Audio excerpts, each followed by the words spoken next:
Теміртордың ішіндегі туған күн ішкі тәртіпті ысырып қойып, сауық кешін ұйымдастырғандар көпшілік ашуына тиді. Көргеніміз бір видео. Құдай білсін, басқа түрмелерде не болып жатыр сонда? Перизат Қайратсы аты шулы блогердің мүмкіндігі шектеулі ерекше балалардың атын жамылып қаржы жымқырғаны рас па? Соңғы 15 жылда Қазақмыс кәсіпорнында 47 қызметкер түрлі жағдайда мерт болған. Кеніштің пайдасы олигархтарға, ол түсінікті. Ал кеніштен кебімен қайтқандардың обалы кімге? Теміртордың ішіндегі туған күн ішкі тәртіпті ысырып қойып, сауық кешін ұйымдастырғандар көпшілік ашуына тиді.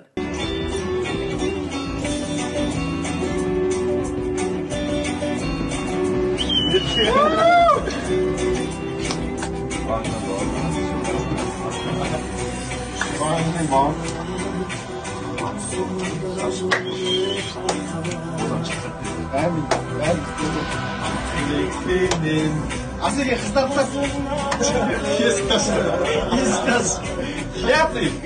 Адвокат Саида Тәуекел Талғарда кісі қолынан қаза болған Шерзат Болаттың әкесі Қаржаубай Нұрымовтың баспана мәселесі әлі күнге шешілмегенін айтты. Қара жамылған әке марқұм ұлының топырағы суымай жатып, үйінен артынан күмәнді жағдайда бауыры Нұрқанаттан айырылған еді. Бір айналдырса, шыр айналдырадының кебіме, кім білсін. Тәртібі біртүрлі, сауықшыл түзеу мекемесі кімді түземек? Енді ол мынаны қалай алып кіріп жүр? Бақылау қойды, бірінші кезде түрме басшылығы жауап беру керек. Қазір Алматы облысы департаменті тергеу бастады ғой енді. Сол қорытындысын күтейік. Дәл солар ма, олар емес пе, мен түрінде білмеймін ғой. Бірақ енді ол дұрыс емес жауап беру керек. Қазақстандағы әрине риза. Түзеу мекемелеріндегі негізгі тәртіптің жағдайын көрсету. Мен іште ойланып қалдым. Біз көргеніміз бір видео. Құдай білсін, басқа түрмелерде не болып жатыр сонда? Жауапқа тарту керек оны. Жауапқа тарту керек. Өкінішке орай бұл факт бірінші орын алған факт емес. Ондай фактілер бірнеше рет білесіздер. Түзеу мекемесінде бокспен шұғылданып жатқан, не түзеу мекемесінде тойлап жатқан тойшыл қауіп, мынау сотталған азаматтардың тойлап жатқан эпизодтарын бірнеше рет көрген болатынбыз. Бұл факті бойынша тиісті құқық қорғау органдары жұмыс жүргізу керек та. Сол түзеу мекемесінде бір камерада не себепті барлық осы тергеліп жатқан азаматтар бір камерада тұрған, сол факт эпизод бойынша, режимді бұзу эпизоды бойынша жаңағы тиісті жауапқа тартылуы тиіс. 16 адам қазір жұмыстан шыққан. Оның ішінде мынау видео телефон алып кірген жаңағы қызметкер жұмыстан босатылды. Менің ойымша ол тек қана жұмыстан босатылмай, ары қарай тергеу жүргізіліп, бұл қылмыстық деңгейде жаңағы белгілі бір жауапкершілік болу қажет. Бұл әрине Қазақстандағы түзету мекемелеріндегі тәртіптің жоғын көрсетіп отыр. Бұл бассыздық әрине. Бұндай заң бұзушылыққа ешкімде бармау керек. Және осы жасалған жаңағы заң бұзушылықтар үшін тиісті сол жаңағы түрме қызметкерлері дейміз, немесе сол жерде басқаратын азаматтар, солар жауапкершілікке тартылу керек деп мен ойлаймын. Перизат Қайратсы аты шулы блогердің мүмкіндігі шектеулі ерекше балалардың атын жамылып қаржы жымқырғаны рас па? Біздің өндірісімізде 3 эпизод бар. Біріншіден жағы Палестинаға жинаған ақшасы бар. Содан кейін жағы Павловкеға жинаған ақшасы бар. Одан бөлек жақында қылмыстық іс қозғадық, реабилитационный орталыққа жағы кішкентай балдардың, инвалид балдарға арнайы ақша жинаймын деп, жағы 22 миллион теңгеде тағы да жинап, оны жағы өзінің пайдасына жаратқан. Жақын арада ол қылмыстық істі бітіруге дайындалып отырмыз. Содан кейін ары қарай сотқа жібереміз, сіздерге тағы да ақпарат береміз. Рахмет. Сіз жаңа эпизод пайда болды дедіңіз, оңалту орталығындағы мүгедектерді алдағаны туралы. Тіпті осы эпизодтың ішінде де ешқандай басқа қызметкерлер жоқ па, туысынан басқа?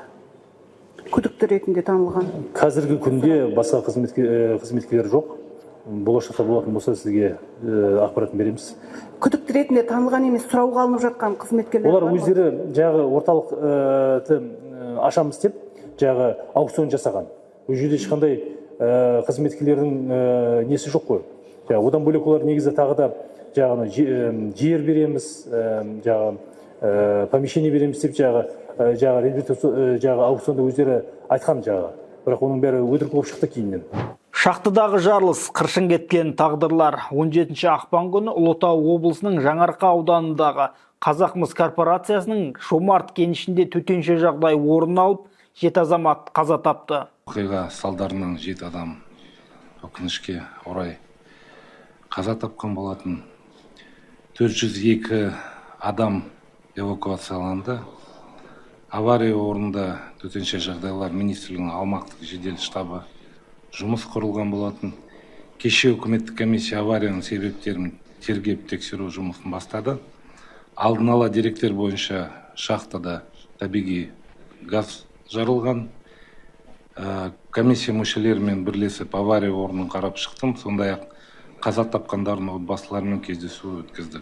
Соңғы 15 жылда Қазақмыс кәсіпорнында 47 қызметкер түрлі жағдайда мерт болған. 2010 жылдың 20 маусымы Қарағанды облысындағы Степной кенішінде жарылыс болып, 3 кеніші қаза тапты. 2020 жылы Қазақмыс кәсіпорнында 1 жылдың ішінде 9 жұмысы қаза тапқан. 2025 жылдың 21 қаңтары Шығыс Жезқазған кенішінде Аненская шахтасында 40 жастағы ұнтақтаушы мерт болды.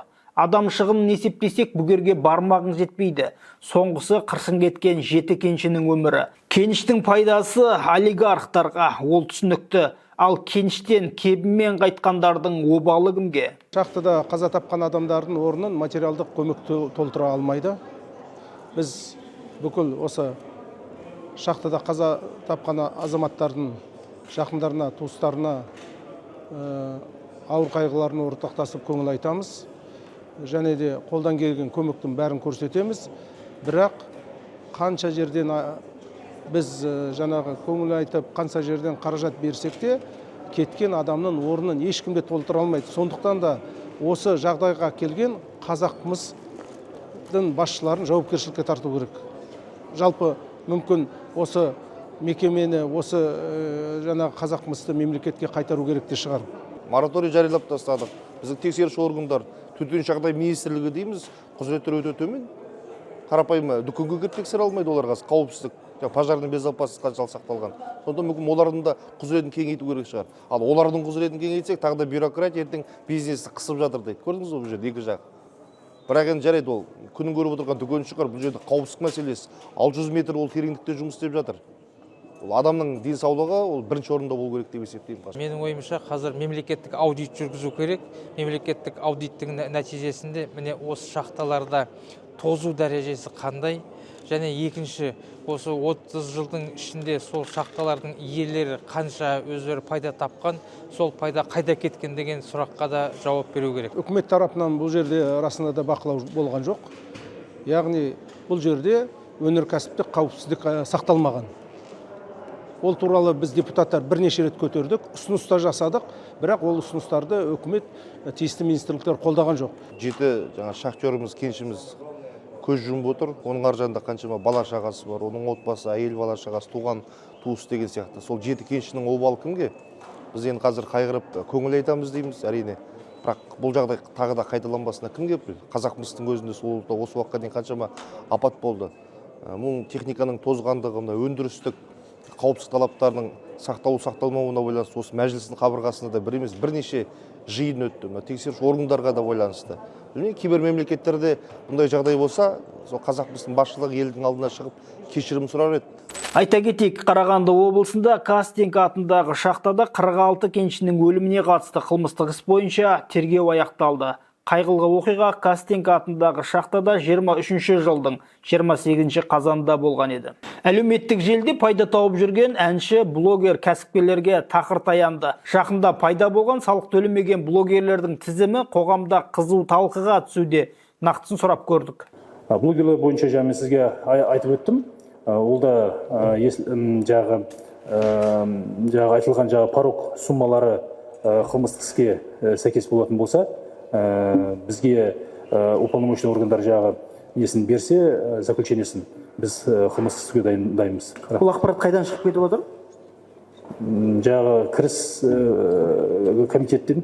Блогерлардың салық мәселесіне келетін болсақ, енді әртүрлі блогер өздерінің жаңағы есептерін көрсетіп жатыр ғой. Біреулер мынау қайырымдылыққа жинадым деп жатыр, біреулер бұл сумма маған түсу мүмкін емес деп жатыр. Және де бұл жерде мен ойлаймын тағы да бір нюанс бар. Мысалға қараңыздар, егер де сіздің шотыңызда депозитте жатқан ақшаңыз жатады, оны сіз ағымдағы шотқа күніне 100 рет аударып отыра беретін болсаңыз, ол да сол есептелікке кіріп кете ма деген бір өзімнің ішкі нем бар, есебім. Блогерлігіңізді пайдаланып осы уақытқа дейін қайырымдылыққа ақша жинадыңыз ба?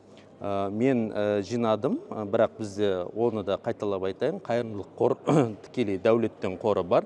Ол дәулеттен қоры заңды түрде ашылған, яғни ешқандай тікелей перевод емес. Ол жерде де ақша менің шотыма емес, немесе басқа жеке тұлғаның шотына емес, заңды түрде платежі арқылы Халық банк және де Каспий банк арқылы жұмысын жасап отыр. Және де кез келген қайырымдылық танытам деген азамат солай аударым жасаса болады. Ал кейде болады, мысалға менің таныстарым ауырып қалатын жағдайлар, одан кейін мынау Түркияда көбінесе емін алып жатады онкологиялық ауруларға байланысты. Ол кезде де мен сборларға көмектесемін, бірақ өзінің Каспий реквизиттерін мен қоямын. Яғни мен ешқашан өзімнің шотыма аударыңдар деп жасаған емес мысалға. Енді басындағы қайырымдылықтарда болды, ол 2019-18 жылы. Ол кезде де мен барлық есебін көрсететін, осынша түсті, осынша міне барлығы жаңағы осындай заттар алынды деген сияқты оның барлығы ашықтық болу керек. Мырза, бір постыңыздың құны қанша?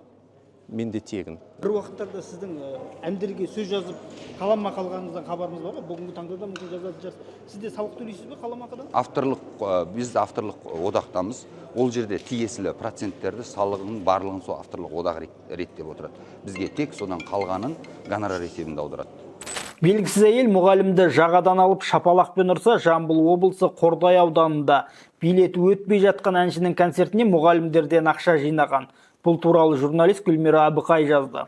Жамбыл облысы Қордай ауданынан мынадай хат келіпті. Айбек Қайбулла деген әнші Қордайға келеді екен. Билеті өтпей жатыр екен. Соның концертіне неге мұғалімдер ақша жинауы тиіс? Қордай аудандық білім бөлімінің тапсырмасы. Неге мектептерге бөліп тастайды? Билеті өтпесе де біз кінәліміз бе? Қайырымдылық концерт болса бір жөн. Болмайтын нәрсеге ақша жинататын. Оның бәрі ұсақ нәрсе екенін түсінемін. Бірақ неге білім бөлімі міндеттейді соны? Қайырымдылық концерт болса, жетімдер үйінен келіп концерт қойса, с удовольствием баратын едік. Мектептерге осылай бөліп тастайды да, барсаң да, бармасаң да жинап бересің деп. Мұндайда педагог мәртебесі туралы айтудың өзі артық. Оқу ағарту министр Ғани Бейсенбаев мұғалімдердің құқығын қаншалықты қорғай алып жүр? Ұстаздар қауымы пікір білдіреміз. Бүгінгі апталық шолу осымен тәмам. Ақпараттық қолдау білдіреміз. Сіздің қолдау біз үшін қашанда маңызды. Тіркелуді ұмытпаймыз.